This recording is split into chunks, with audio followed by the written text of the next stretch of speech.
시편 12편 보시겠습니다.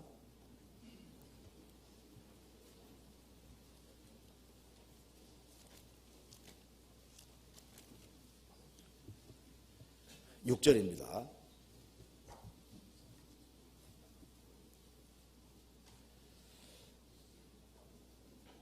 같이 읽어보겠습니다. 여호와의 말씀은 순결하며 흑도가니에 7번 단련한 은같도다. 여호와의 말씀은 순결하며 흑도가니에 은이 한 번 들어갔다 나와도 깨끗해지는데 7번 들어갔다 나왔으니까 불순물은 다 떨어진 겁니다. 즉 성경은 필요한 말만 다 집어넣었다는 겁니다. 인간이 꼭 알아야 되고 필요한 말만 여기에 다 집어넣은 겁니다. 성경에 필요 없는 구절이 없습니다. 지금까지 성경을 비판한 사람들은 많이 있어 왔지만 그들은 다 사라졌습니다. 그런데 성경은 전 세계에 꽉 찼잖아요.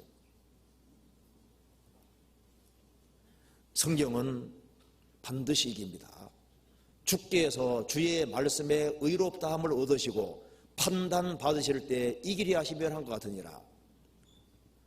하나님은 하나님 말씀에 의롭다함을 얻습니다. 지금 성도들 사이에서 하나님 말씀이 의롭다함을 얻고 있는데 불신자들 앞에서도 심판대 앞에 서면은 이 성경이 다 옳았다는 것을 알게 될 겁니다. 성경을 이길 수는 없습니다. 역사 속에서 성경에 오류를 잡아냈다고 말한 사람들이 있어 왔습니다. 그런데 성경이 결국은 다 이겼습니다. 다니엘서에는 예언에 대한 말씀이 많기 때문에 다니엘서를 부술라는 사람들이 많이 있었습니다. 한때 성경에 오류 잡아냈다고 다니엘서 오류 잡아냈다고 너무너무 좋아했잖아요. 성경에 따르면 바벨론 제국의 마지막 왕이 벨사살 왕으로 되어 있는데 역사 기록에 보면은 베로서서라는 역사학자가 기록한 것에 보면은 나보니더서가 마지막 왕으로 기록이 되어 있는 거예요. 그런데 성경은 다니엘은 바벨론 제국 그 당시의 사람이니까 막 마지막 왕이 벨사살인 줄 모를 리가 없는데 왜 다니엘서에는 벨사살이 마지막 왕이라고 되어 있냐 그 말입니다. 성경의 오류라고 생각을 했는데 나중에 땅속에서 비문이 나왔습니다. 이 나보니더서의 아들이 벨사살이었고 나보니더서는 우상 숭배하는 사람으로서 그 우상을 많이 수집하는 그런 재미로 살았던 모양입니다.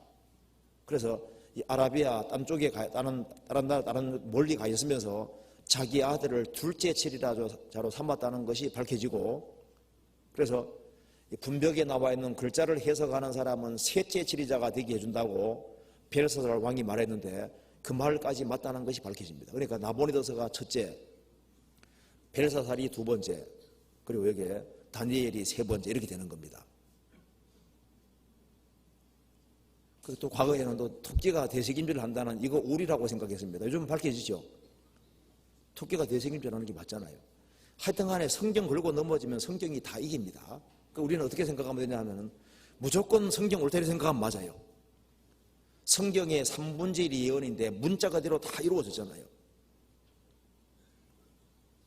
그리고 그 자녀 키우다 보시면요 잠언을 너무 잘 만드셨어요. 저는 그 생각 많이 합니다. 잠언이 1장부터 31장까지 있죠. 뭐 부모가 잔소리할 필요 없어요. 잠언만 같이 읽자 그리면 돼. 같이 읽으면 잠언이 알아서 잔소리 다 해주지요. 야, 하나님이 정말 잘하셨습니다. 잠언을 안 만들어놔서 못 들을 뻔했어요. 그리고 전도서도 잘 만들어놨죠. 인생이 뭔지 알려면 전도서 읽으면 아주 답이 확실히 나옵니다.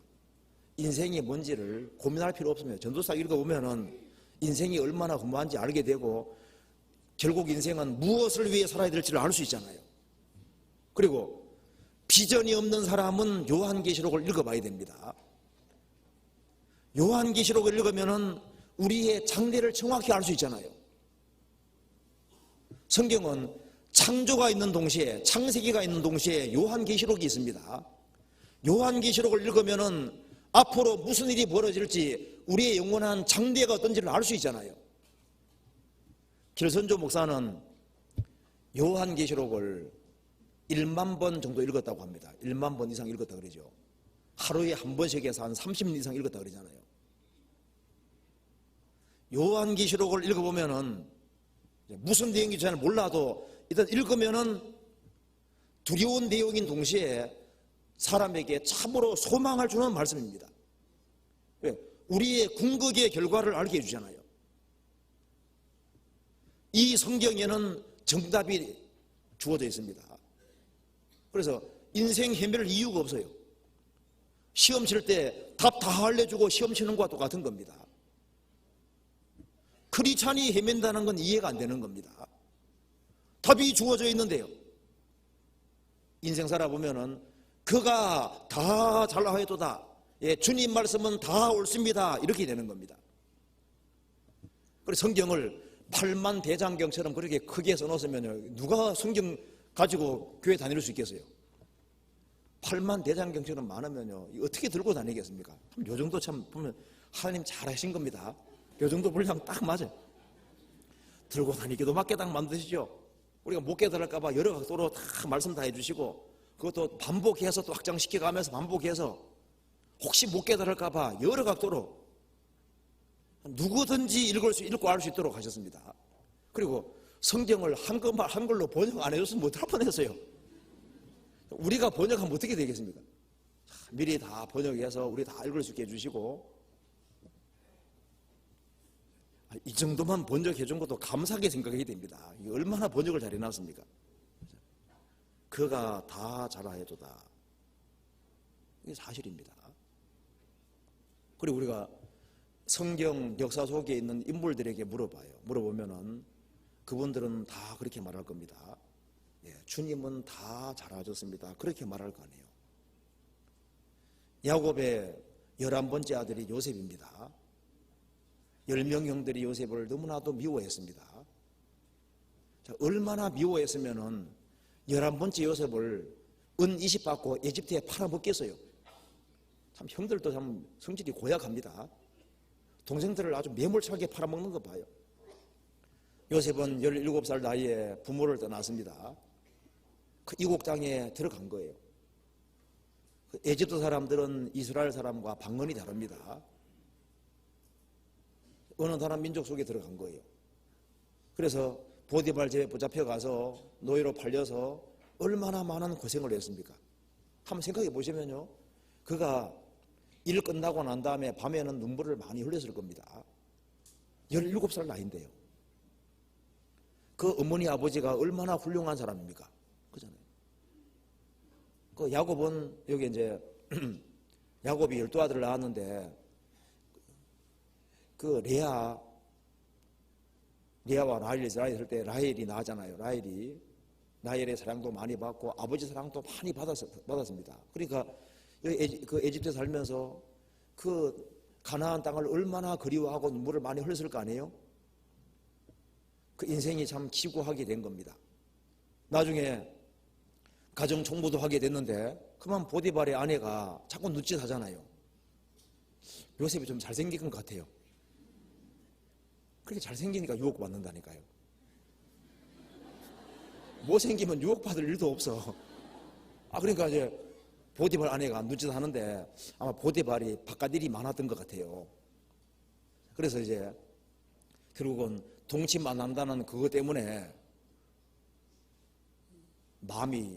보디발 아내 마음이 확 바뀌었잖아요. 요셉은 절대 유혹받을 사람 아니다. 그러니까 사랑하고 좋아하는 마음이 반감으로 바뀌었습니다.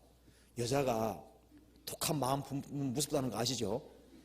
이 보디발 아내가 아주 독한 마음 가졌던 것 같아요. 그래서 요셉에게 누명을 뒤집어 씌워서 죽이려고 했잖아요. 사실 감옥에 쳐넣은 건 죽인 거나 마찬가지입니다. 그런데 우여곡절 끝에 하나님의 도움으로 총리 대신이 됐습니다. 그 나중에 자식을 낳고 뭐라 말했습니까? 므낫세, 첫째 아들 낳고 므낫세, 뜻이 뭡니까? 하나님이 나의 모든 괴로움과 고통을 잊게 하셨다, 그 말이잖아요. 그 다음에 두 번째 아들 낳고 에브라임, 뜻이 뭔지 아시죠? 창성케 하셨다. 그것이 하나님에 대한 고백입니다.